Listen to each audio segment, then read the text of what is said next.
The Menendez Brothers case. A wealthy Beverly Hills couple brutally murdered in their own home, their sons dialing 911 in panic, yet soon becoming the prime suspects. A chilling case of money, power, and family secrets. This is the story of the Menendez brothers. The night of the murders. Beverly Hills, August 20th, 1989. In the family's living room, Jose and Kitty Menendez are gunned down with 12-gauge shotguns. Just minutes later, a frantic 911 call is placed by their son, Lyle Menendez. "Somebody killed my parents." At first, investigators suspected a mob-style hit or a botched burglary. But soon, details at the crime scene didn't quite fit that narrative. The brothers had also gone to the movies to create an alibi. Days later, their sudden lavish spending only deepened suspicion. The therapist tapes.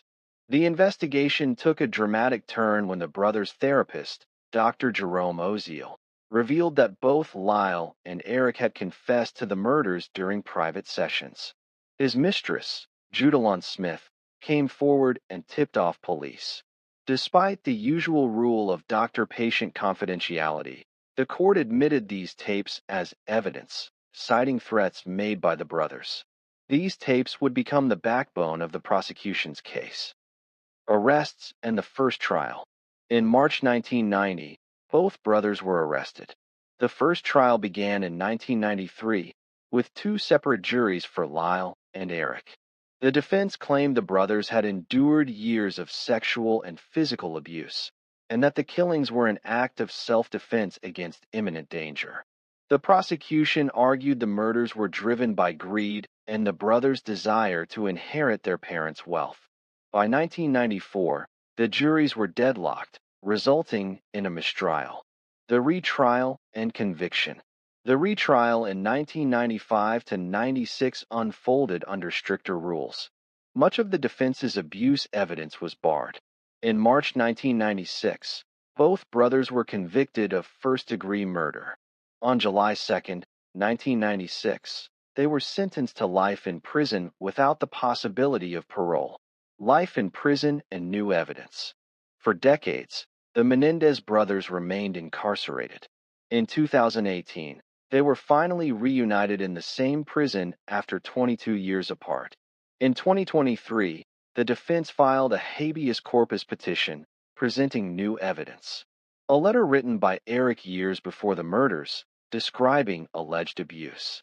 A declaration from former Menudo band member Roy Rossello, accusing Jose Menendez of sexual assault in the 1980s. Resentencing and 2025 developments. In October 2024, District Attorney George Gaskin recommended resentencing, reducing their punishment from life without parole to 50 years to life. But in early 2025, a new DA opposed the move, calling the brothers' claims lies. Yet on April 11th, 2025, Judge Michael Jezik rejected the DA's attempt to withdraw. Finally, on May 13th, 2025, both Lyle and Erik Menendez were resentenced to 50 years to life, making them eligible for parole.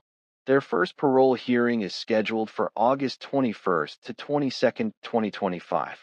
The Menendez case remains one of America's most controversial trials. Was it cold-blooded murder for money, or a desperate act born from years of abuse? More than 3 decades later, the question still lingers, and as parole approaches, the final chapter of this story may soon be written.